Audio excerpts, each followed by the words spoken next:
It is to the endless. You're watching Dante's Boxing Nation. Keep watching. Bye.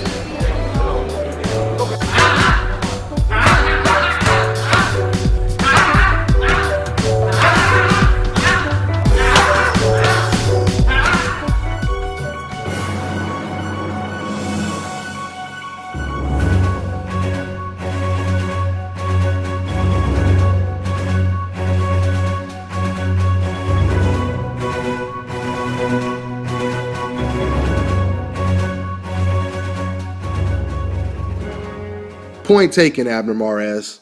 Point taken. Dante's Boxing Nation, what's going on, guys? You know, I always wonder, when boxers that are from another country or speak another language, all of the above, whatever, when they do interviews in their original language, do they sometimes feel or think that that interview won't get translated over to English? Because when it comes to Abner Mares, this guy is an extremely prideful boxer, okay? So hearing him not only say that Leo has no chance beating Guillermo Rigondeaux, but then go further and admit that he himself would most likely lose to Guillermo Rigondeaux, that is a hell of an admission, okay? It's a hell of an admission, but I give Abner Mares a lot of credit for being straight up and honest about it. I've said this on my radio show. You guys heard me say it a couple times. I've always felt, listen, man, if you feel the man is too damn good, if you don't feel you can beat him, just come out and be honest. People will respect you more if you're honest, as opposed to making up shit that doesn't make sense. He's boring. He just wants money from me and so on and so forth. That makes you look even worse, all right?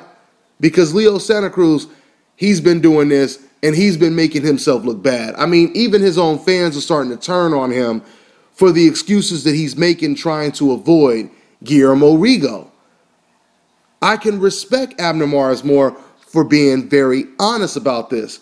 And going back to, once again, doing interviews in a different language, Leo Santa Cruz, he did the same thing. If you guys recall, Leo Santa Cruz, I haven't seen it in an English interview, but when Leo Santa Cruz did a Spanish interview, that's when he told, reporters that, my father doesn't want that fight. My father doesn't want me to fight against Guillermo Rigondeaux, which is another admission, right? So it seems to me that somebody needs to tell these damn boxers that there's a thing today called translation. And what you say in Spanish can easily be translated to any damn language, okay? And with that being said, I want to give shots out to my man, Luis Gutierrez. Luis Gutierrez has been a big supporter of my Boxing Nation. Matter of fact, he's the one that sent me this information. Soon as it reached the public, he told me how Abner Mares just did an interview saying that Leo Santa Cruz can't beat Mares, and I don't think I would beat him either.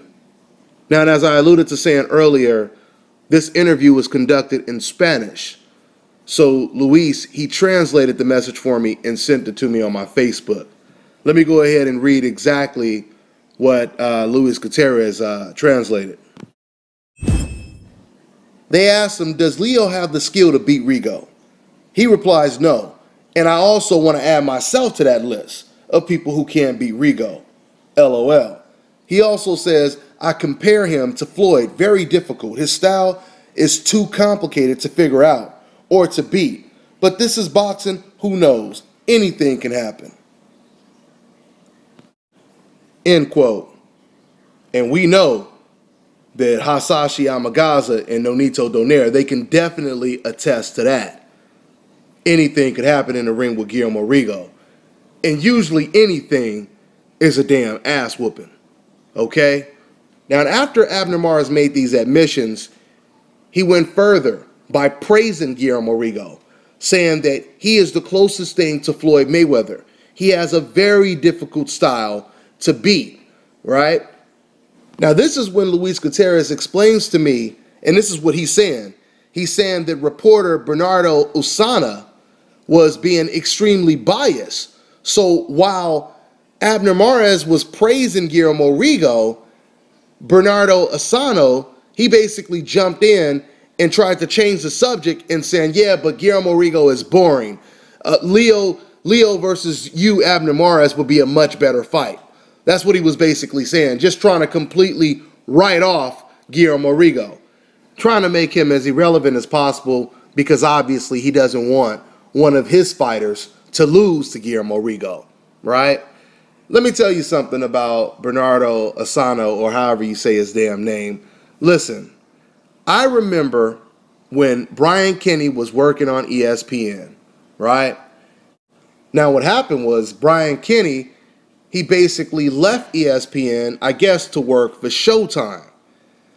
And when he did that, they replaced him with Bernardo Asano? Are you serious?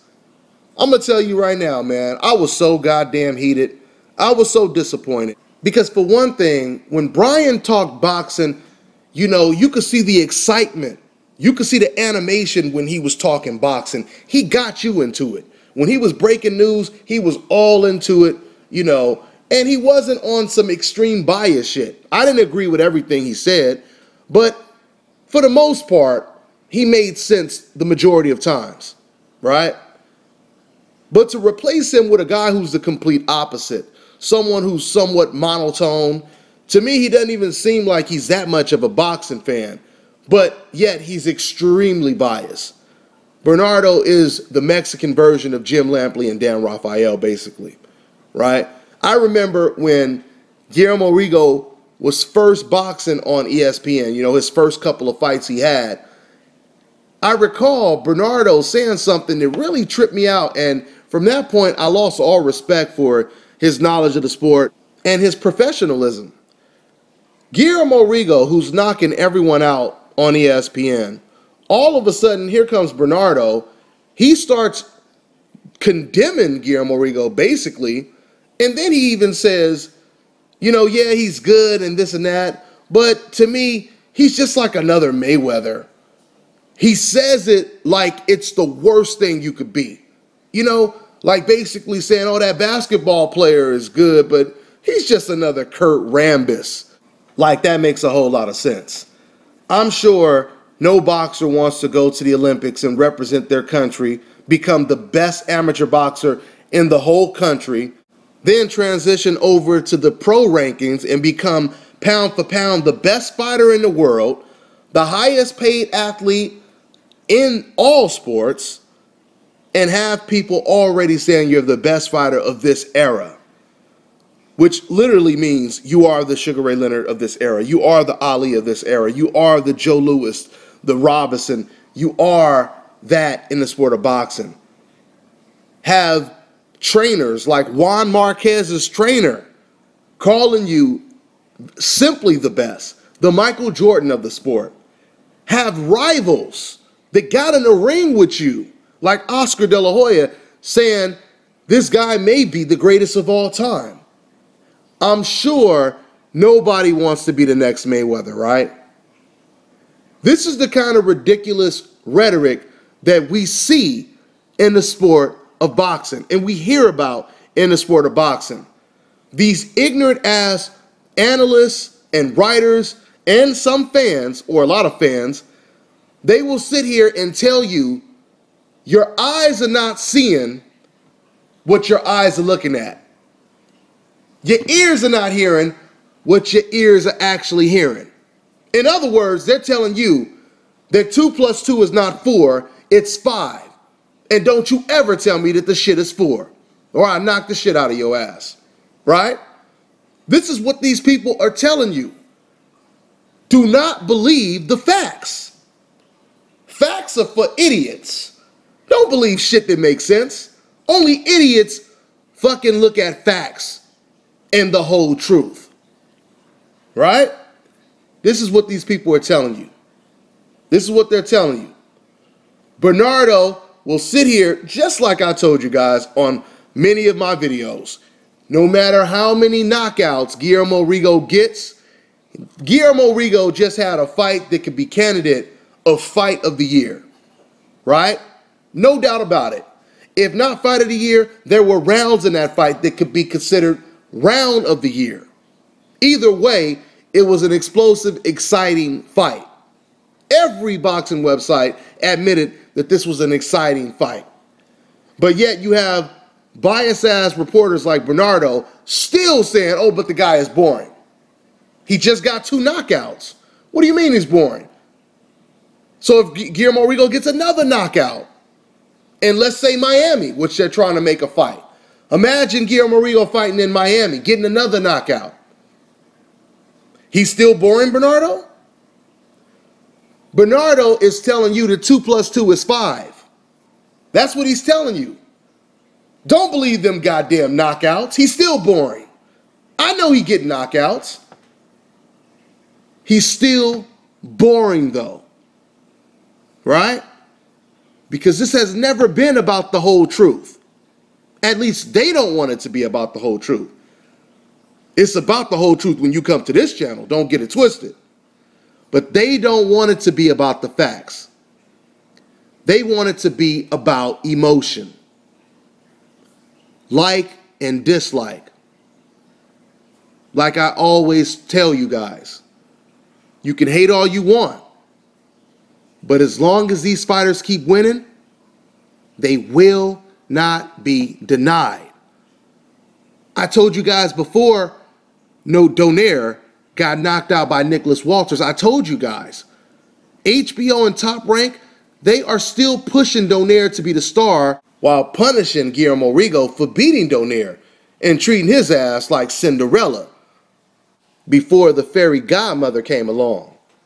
Like I told you guys before, while they were treating Rigondeaux like this and still praising Donaire, I said no matter how much they disrespect Guillermo Rigondeaux, like not advertising his fights coming up on HBO, like Bob Arum putting everybody else's picture who's a part of Top Rank on his website and excluding Guillermo Rigondeaux, no matter how much they do shit like that, as long as Rigondeaux keeps winning, he will not be denied. Because you can hate the shit out of these fighters on a coincidental list. But one thing you will never be able to do is make your fighters that you actually like better fighters. You will never be able to do it. And this is the reason why I told you guys a long time ago, before, like I said, Donaire lost to Walters, I said, guess what? Guillermo Rigondeaux is still going to be on top, and eventually Donaire is going to be losing. And eventually it's going to come to a point where his career is no longer significant.